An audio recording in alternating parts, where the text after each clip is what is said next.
Turo, Loader aka Mega Blitz. In today's video, we're going to be looking at a very unique control deck, one that plays Banette EX, Gardevoir EX, and Dreepy, and I'm really excited to get into this deck list, so let's just jump right into it. Alrighty, and here we are with that deck list with the star of our show, Banette EX, with his first attack for 1 second energy, Everlasting Darkness for 30 damage. During your opponent's next turn, they can't play any item cards from their hands. So it's really good into decks that use rare candy, like Charizard, Gardevoir, and PAL, but it's also really good into decks that use a lot of Mirage Gates, Switch Effects, Super Rods, and Counter Catchers, like Snorlax Stall and Lost Box decks.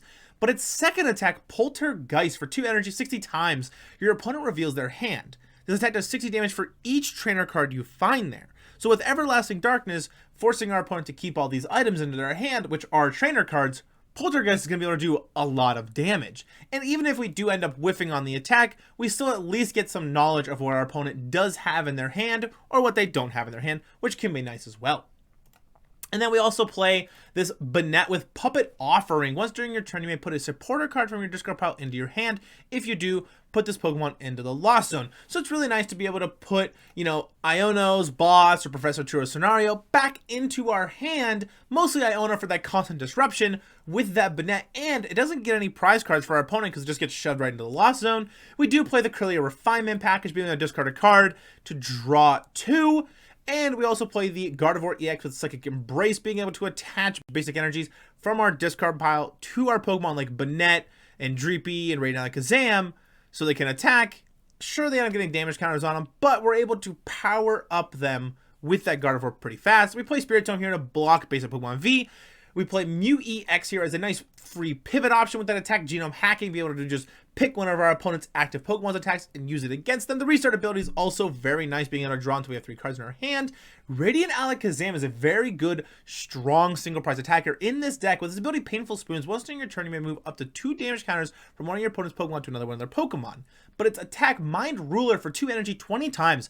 This attack does 20 damage for each card in our opponent's hand. So with us using Everlasting Darkness multiple times, they're going to end up with a lot of cards in their hand. So being able to shove up Radiant Alakazam, Mind Ruler, and get some pretty big key knockouts with a single prize Pokemon can be pretty strong. But we also play this one copy of Dreepy for its attack Infestation for 10 damage for 1 second energy. During your opponent's next turn, the defending Pokemon can't retreat. So sometimes we're able to just put something up in the active spot that they don't want there, use Infestation so it can't retreat, and then be able to move those damage counters off of it with our Radiant Alakazam. And then we also play a couple other disrupting cards, with 4 Iono being in the deck for that constant hand disruption. And we play Calamitous Wasteland. The retreat cost of each basic non-fighting type Pokemon in play, both yours and your opponent's, is going to be 1 colorless more.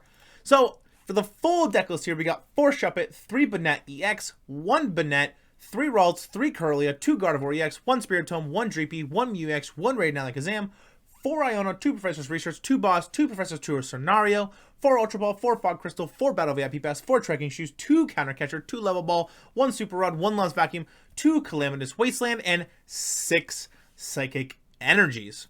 Alrighty guys, let's jump right in to that gameplay. Already at that gameplay here with Banette EX, at our coin flip here, we're going to pick Tails. Going to be able to elect to go first. We are going to want to go first. I'm going to be able to evolve Shuppets into Banettes, Ralts into Kirlias, or Gardevoirs as fast as I possibly can, so I can hopefully start attacking very early with that Everlasting Darkness attack.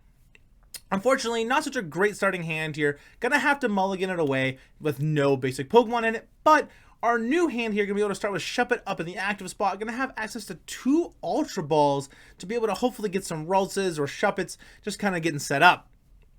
Our opponent here going to be able to have Charmander up in the active spot, which tells me you're definitely playing Charizard of some sort. So we're going to Ultra Ball here, discarding Ultra Ball in Psychic Energy to be able to grab Ralts. Just do a quick little prize check, see what I'm missing here.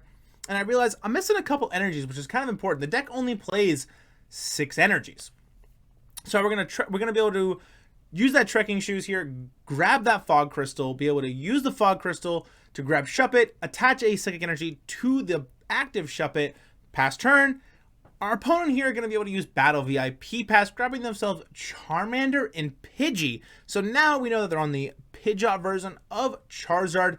And the really unfortunate part about this matchup is, even if I don't take any prize cards, so if I still have all 6 prize cards, Charizard EX is only going to do 180 damage, but Gardevoir EX, Banette EX, the Kirlias, and all these Pokemon can get KO'd very easy. The Mew EX in the deck can also get KO'd because they're all weak to Dark. So Charizard is a bit of a tough matchup for that reason.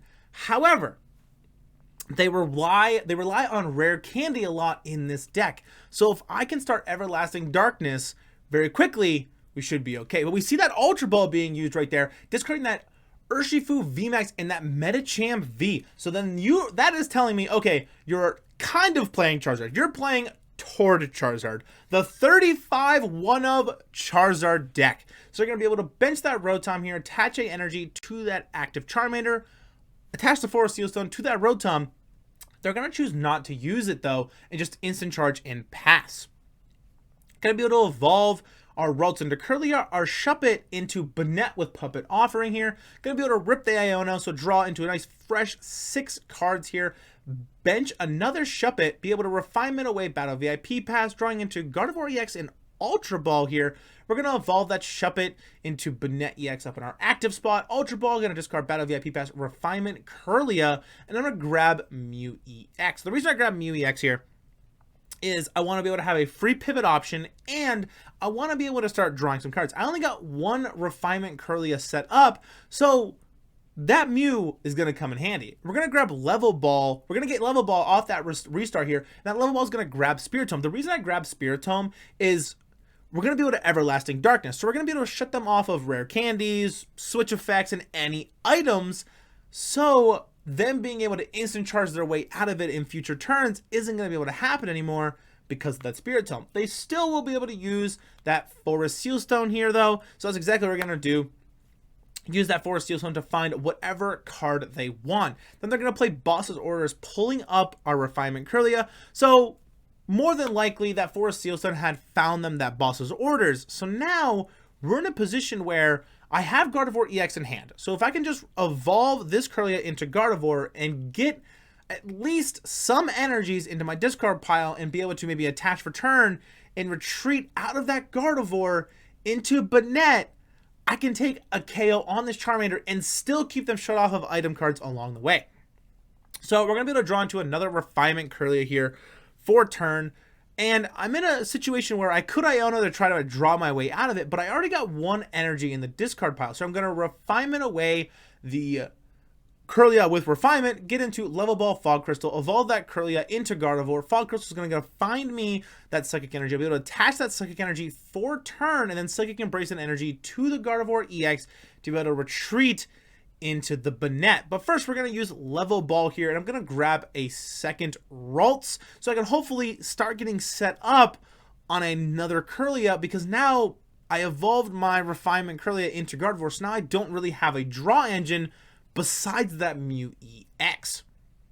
So I'm going to be able to retreat out of that Gardevoir into Banette here. Restart, going to draw me one card, getting into a Fog Crystal. Use that Fog Crystal to find another Psychic Energy. Now, I could play the Iono if I wanted to. However, I don't want to do it. I even think about doing it, but I elect not to because I know that my opponent doesn't really have Charmeleons or Pidgeotos or anything to evolve those Pidgeys and Charmanders, so keeping them off of rare candy for a little bit longer can be pretty important. I also could have used that Puppet Offering there to put that Banette into the Lost Zone, putting the Shuppet back into my hand to bench that Ralts to hopefully start setting up for another Refinement Kirlia. But the reason I choose not to is because if I want to use that Puppet Offering later to maybe grab a Boss's Orders or something of that nature, I'm not going to have it because I used it so early on in the game. And we're pretty set up right now. Got that Everlasting Darkness rolling. We got a second Banette ready to go next turn because we have another one in our hand. So we can evolve that Shuppet into Banette. We got the Gardevoir Psychic Embrace rolling. We got Mew EX with that restart. We're shutting off Pokemon V ability. So if they play Lumineon, they can't do anything either. So we're sitting pretty okay. But our opponent here is going to be able to take advantage of the fact that we did KO that Charmander, using that Raihan here to attach a Fire Energy to that Mawile that they had just benched to start setting up for that tempting trap. Now, the nice part is that they can't use Boss's Orders because they use Raihan, so they already use a supporter. But if they end up founding Counter Catcher off of that Raihan, they could pull up that like Banette with Puppet Offering or the Spiritomb or something and start tempting trapping it. If they were to pull up the Spiritomb, we could just attach an energy to it, use the attack, fade out, and just put it right back into the deck. We're going to be able to draw for turn here and be able to evolve that Shuppet into Banette. I'm going to be able to attach a Psychic Energy to that Banette EX, and I'm going to use the Iono here. And the reason I use Iono is I don't really know what they grabbed off of that Raihan, and if they didn't end up playing and they kind of just kept it in their hand, I want to just put it back in the deck. So we're going to Fog Crystal here, grabbing ourselves a Psychic Energy. Tricking Shoes is going to grab that Radiant Alakazam. We are going to elect to keep it because it's such a great single prize attacker in this deck, especially if our opponent has a lot of cards in hand. So we're going to use Poltergeist here, just get a little bit of a look at what they have in their hand. They had Rare Candy, they had Radiant Charizard. The reason I chose to use Poltergeist and KO that Mawile is I was genuinely nervous that they were going to be able to pull up that Banette with Puppet Offering, and I would be forced to use that ability very early on, or be able to pull up like the Gardevoir EX or the Banette and put me in a position where they could just KO it pretty quickly. So I really wanted to get rid of that Mawile as fast as I possibly could because I don't really have any other way to get energies in my discard pile anymore because I don't have Refinement Kirlia set up, and I have Professor's Research on my hand, sure, but I would be discarding Radiant Alakazam, Banette, and Iono. So our opponent here will be able to bench that Squavit, get a Sobble off of that Artisan that they had played, play an Iono, putting us into a Gardevoir EX, Lost Vacuum, Tricking Shoots, and Super Rod. So not too bad of a hand here. We could Lost Vacuum away the Artisan if we wanted to, but we may end up needing it because our opponent is going to be able to use items this turn. So they're going to be able to Ultra Ball, get rid of that Rapid Strike energy and a Fire energy to find Pidgeot EX here. Then Rare Candy into that Pidgeot, be able to use that Quick Search ability to find whatever card they want for that missing piece for that Charizard here. So now they're going to be able to Rare Candy into Charizard EX, use that Infernal Rain ability here to be able to put up to 3 Fire Energies on whatever Pokemon they want to. They're only going to put 1 Fire Energy on the Charizard EX, which makes a lot of sense. You want to keep some of those energies in the deck, so if you need to get a second Charizard set up, you'll still have energies to be able to Infernal Rain it right onto. So being able to KO that Banette EX here, putting us at a 4-4 split, so now we're perfectly even, putting me in a little bit of a tough spot. I'm going to put up the Banette EX. And the reason I put up Banette EX here is I'm going to be able to at least Psychic Embrace 2 energies onto it this turn. So we're going to Artisan here, grabbing myself that Dreepy. And the reason I benched the Dreepy is I want to be able to potentially put myself in a situation where I might have to stall for a couple turns and pull up maybe that Squavit or that Rotom V and being able to use that Infestation attack. So we're going to be able to use that Trekking Shoes here, getting rid of that Boss's Orders to draw into another card. Psychic Embrace here, putting 2 energies on our Banette EX. And then I go back and forth on if I want to put 2 energies onto the Mew. Kind of looking back and forth in my hand with that little glitch happening down there where it was kind of overlapping a little funny. It made it really difficult to read the cards. But we are going to put 2 Psychic Energies on the Mew. And the reason I do that is because if they use Quick Search here and then find Boss's Orders and pull up that Gardevoir and KO it, I'm in a really tough spot. So I'm going to use Boss's Orders on that Pidgeot EX here.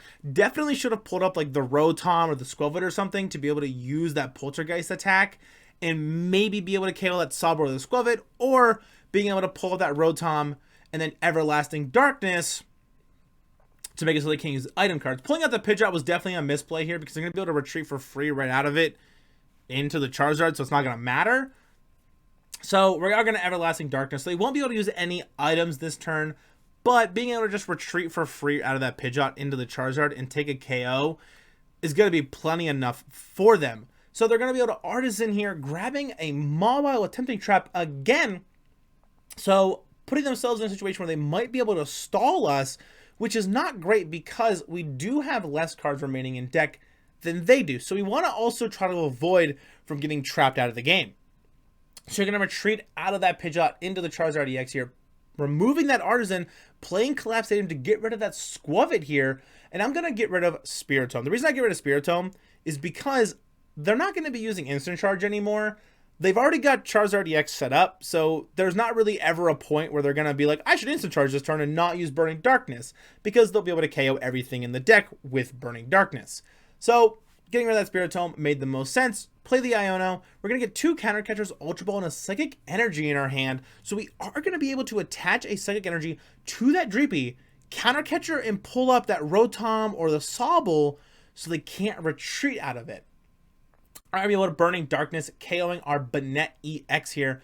So being able to top deck that Iono is also really key, because now I'm in a position where I just need them to not have like boss's orders, because if they have boss and they can just boss up Gardevoir or Mew EX and KO it with Charizard, we just lose. So we're going to Psychic Embrace here, attaching a Psychic Energy to that Mew EX, so I'll be able to hopefully set up for a Genome Hacking attack the following turn.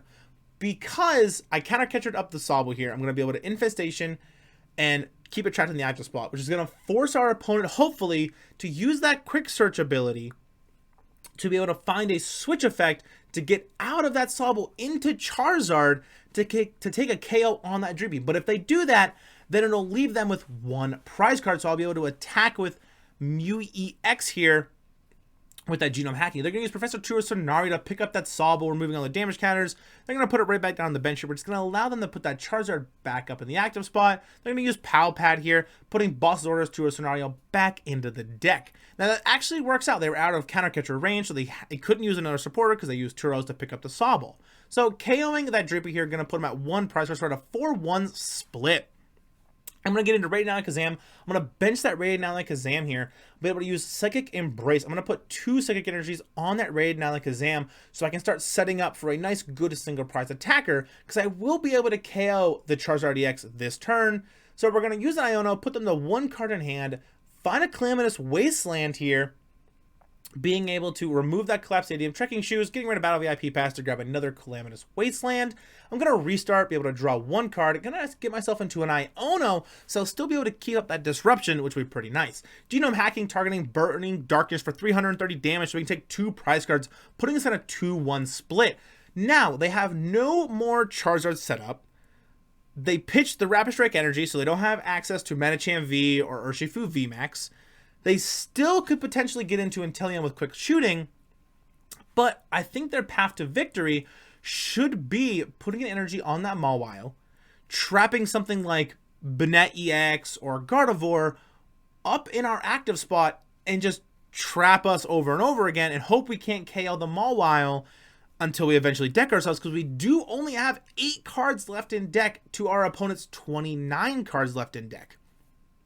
So that should be their path to victory. The unfortunate part is Calamitous Wasteland isn't going to stop that Pidgeot EX from retreating here. So they're going to be able to use that Quick Search ability, find themselves probably that Fire Energy, attach the Fire Energy to that Mawile, be able to Boss's Orders up that Gardevoir EX here, and just tempting trap. Now I'm in a position where I can't retreat out of this. However, I had Professor Turo Scenario in my hand, so I can pick up my Gardevoir EX, throw that Mew EX back up in the active spot, and I could re-bench the Ralts here, but I choose not to re-bench the Ralts because I don't want to put myself in a position where they could just put the Ralts back up and I won't be able to retreat out of it. So we're going to be able to move some damage counters off of that Pidgeot to that Sobble, be able to Genome Hacking, copying Bite for 90 damage to KO that Mawile here, putting us at a 1-1 split. Now our opponent doesn't really have anything going for them, so they're going to Quick Search here, see if they can find their way out of it in some way.